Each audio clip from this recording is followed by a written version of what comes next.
Hello guys, welcome back to my channel good teacher. నేను మీ అన్న ఎలా ఉన్నారండి? అందరూ సూపర్ డూపర్గా ఉన్నారనుకుంటున్నాను. నేను కూడా చాలా చాలా బాగున్నానండి. ఇంక ఈరోజు శివరాత్రి కదండి. ఇంకా మార్నింగ్ లేసి యాజ్ యూజువల్ ఇంటి ముందంతా నీట్గా క్లీన్ చేసేసుకున్నాను. లోపల అంతా క్లీన్ అయిపోయింది. ఇంకా ముగ్గు అది పెట్టేసుకున్నాను. ఇంకా ఈరోజు ఏం స్పెషల్స్ ఏంటి అనేది నేను వీడియోలో షేర్ చేస్తున్నానండి. ఇంకా వీడియోలోకి వెళ్ళిపోదాం. మీ అందరికీ శివరాత్రి శుభాకాంక్షలు. హ్యాపీ శివరాత్రి. ఆ శివుని యొక్క ఆశీస్సులు మనందరి ఎందుకు పుష్కలంగా ఉండాలని మనసా వాచ కర్మన కోరుకుంటూ మీ అరుణ. పెసరపప్పు సగ్గుబియ్యం పాయసం అండి, చాలా చాలా టేస్టీగా ఉంటుంది. ఇంకా దానికోసం వచ్చేసి ఒక కప్పు పెసరపప్పు తీసుకున్నాను, సాయి పెసరపప్పు, ఒక కప్పు సగ్గుబియ్యం అనమాట. ఈ కప్పు పెసరపప్పుని నేను కుక్కర్లో వేసేసుకుంటున్నానండి. దీన్ని డ్రై రోస్ట్ చేసుకుంటాను. అదేవిధంగా సగ్గుబియ్యం కూడా బౌల్లో వేసేసుకుని వాటర్ వేసుకుని మంచిగా మనం దీన్ని వాష్ చేసేసుకుంటాము. ఆ వాటర్ అంతా తీసేసి మళ్ళీ ఫ్రెష్ వాటర్ వేసుకుని 1 అవర్ పాటు సోక్ చేసుకుంటామండి. దీనికి మనకి 1.5 కప్పు బెల్లం సిరప్ కావాలన్నమాట. ఇంత సరిపోతుంది మనకి. ఇంకా నేను ఇప్పుడు కుక్కర్లో వేసుకున్న పెసరపప్పుని డ్రై రోస్ట్ చేసుకుంటున్నాను. మంచి సువాసన వచ్చే వరకు లో టు మీడియం ఫ్లేమ్ లో పెట్టి ఫ్రై చేసుకోవాలన్నమాట. చక్కగా వేగిపోయినాయండి. ఇప్పుడు దీన్ని వాష్ చేసేసుకుని ఇక్కడ 1:3 రేషియోలో వాటర్ యాడ్ చేసేసుకుని కుక్కర్ మూత పెట్టేసుకుని విజిల్ పెట్టేసి 3 to 4 విజిల్స్ వేపించేసుకుంటామండి. ఇంకా సగ్గుబియ్యం కూడా నేను బాయిలింగ్ కి పెట్టేశాను. మనం నానబెట్టుకుంటే ఏంటంటే సగ్గుబియ్యం చాలా మంచిగా ఉడికిపోతుందండి. సగ్గుబియ్యం మనకి వైట్ గా ఉంది కదా, ట్రాన్స్పరెంట్ కలర్ వచ్చే వరకు మనము ఉడికించుకుంటాం అనమాట. కుక్కర్ కూడా నాకు విజిల్స్ వచ్చేసింది. ఇంకా దాన్ని మూత తీసుకున్నాము. సగ్గుబియ్యం కూడా ఉడికిపోయింది. దాంట్లోనే పెసరపప్పు ఉడికిందని వేసుకుంటాము. కచ్చపచ్చగా మ్యాష్ చేసుకుని దాంట్లోనే ఒక 1/2 లీటర్ మిల్క్, 1 టీ స్పూన్ మనం ఇలాచి పొడి వేసుకున్నాం. మొత్తం అంతా మిక్స్ చేసేసుకుని 1 టేబుల్ స్పూన్ నెయ్యిలో వేపించుకున్నటువంటి జీడిపప్పు కిస్మిస్ ని వేసేసుకున్నాము. మొత్తం చల్లారనిచ్చిన తర్వాత మనం ఏదైతే బెల్లం సిరప్ చేసుకుని పెట్టుకున్నామో అది వేసేసుకుని మొత్తం అంతా మిక్స్ చేసుకుని సర్వ్ చేసేయడమేనండి. ఇంకా తర్వాత పులిహోర కోసం నేను రైస్ ఉడకబెట్టుకుని దాంట్లో కరివేపాకు, కొంచెం ఆయిల్ వేసుకుని ఉడకబెట్టుకున్నటువంటి పులిహోర పులుసు కూడా వేసేసుకుని మొత్తం అంతా మంచిగా చేత్తో అన్ని గ్రెయిన్స్ కి పట్టేలాగా మిక్స్ చేసేసుకుని సర్వింగ్ డిష్ లోకి తీసేసుకోవడమేనండి. ఇంకా శివరాత్రి కోసం నేను ఈ విధంగా సగ్గుబియ్యం, పెసరపప్పు పాయసం అండ్ పులిహోర చేయటం జరిగింది. ఈ 2 రెసిపీస్ కూడా చాలా బాగుంటాయండి. ఈ పాయసం ఏమో సమ్మర్ వస్తుంది కదండి, మనకు చాలా చలవ చేస్తుంది.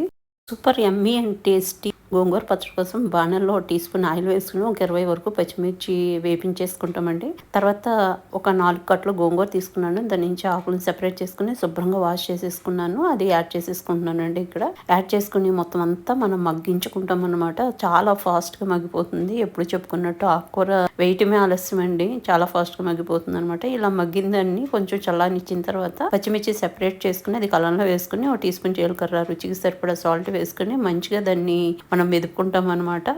కొంచెం నలిగిన తర్వాత గోంగూర చాలా మెత్తగా ఉంటుందండి, చాలా ఫాస్ట్గా నలిగిపోతుంది. అందుకని సెపరేట్ చేస్తామన్నమాట. ఇప్పుడు గోంగూర వేసేసుకుని అది కూడా కొంచెం నలిగిన తర్వాత స్పూన్తో మొత్తం అంతా దగ్గర చేసుకుంటూ దాన్ని గ్రైండ్ చేసుకుంటాము. ఇప్పుడు ఒక చిన్న ఆనియన్ చీలికల్లా కట్ చేసుకుని అది కూడా యాడ్ చేసుకుని మొత్తం అంతా చక్కగా మిక్స్ అయ్యేలాగా దంచుకుంటాం అనమాట. ఇంకా దీన్ని ఒక బౌల్లోకి తీసేసుకుని పైనుంచి పోపు యాడ్ చేసేస్తామండి. ఆవాలు, మినపప్పు, జీలకర్ర, ఎండుమిర్చి, కరివేపాకు, టీ స్పూన్ ఆయిల్లో వేపించుకుని అది వేసేసుకుంటాం. అదేవిధంగా కొన్ని ఆనియన్ ముక్కలు కూడా వేసేసుకుంటాము. ఇంకా మొత్తం అంతా మిక్స్ చేసేసుకుని వేడి అన్నంలో సర్వ్ చేయటమేనండి. కారంగా పుల్లగా చాలా బాగుంటుంది అనమాట. వేడి అన్నంలో ఈ పచ్చడి వేసుకుని కొంచెం నెయ్యి వేసుకుని కలుపుకుని తింటుంటే అద్భుతం అనిపిస్తుందండి.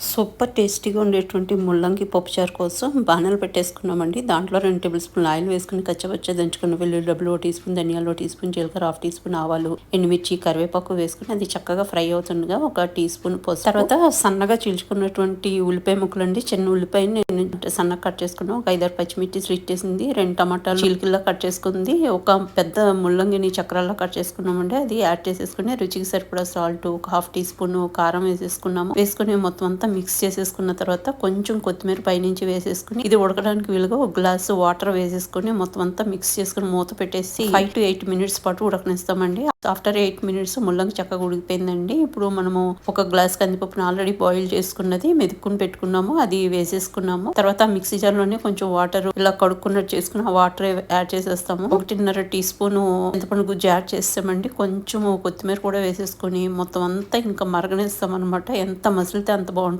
దీన్ని కొంచెం పులుపు తక్కువ వేసుకుంటేనే బాగుంటుందండి, కమ్మగా ఉంటుంది అనమాట. చాలా చాలా బాగుంటుందండి పప్పుచారు. ఒకసారి డెఫినెట్ గా ట్రై చేసి చూడండి, మీకు కూడా చాలా చాలా నచ్చుతుంది.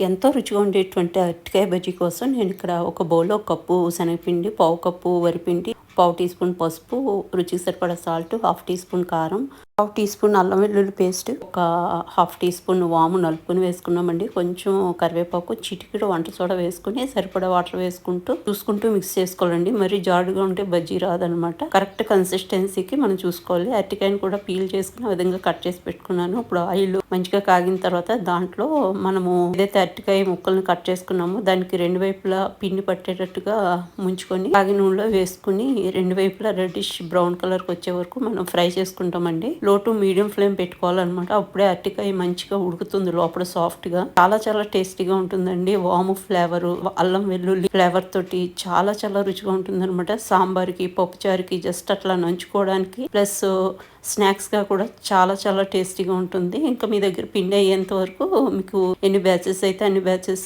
వేసేసుకోవచ్చు. నేను ఇక్కడ ఒక అరటికాయ కోసం వాడుకున్నానండి ఈ మాత్రం పిండిని. ఇంకా మనకి అరటికాయ బజ్జీలు అయితే రెడీ అయిపోయినాయండి. ఇంకా చక్కగా వేడివేడిగా సర్వ్ చేసేయడమే. ఫ్రెండ్స్, ఇదండి ఈరోజు వీడియో. మీకు ఈ వీడియో నచ్చితే కనుక లైక్ చేయండి, షేర్ చేయండి, సబ్స్క్రైబ్ చేయడం మాత్రం మర్చిపోకండి ఫ్రెండ్స్. మళ్ళీ సరికొత్త వీడియోతో నేను ముందుకు వస్తాను. అంతవరకు సెలవు. మళ్ళొకసారి మీ అందరికీ శివరాత్రి శుభాకాంక్షలు అండి. Thank you.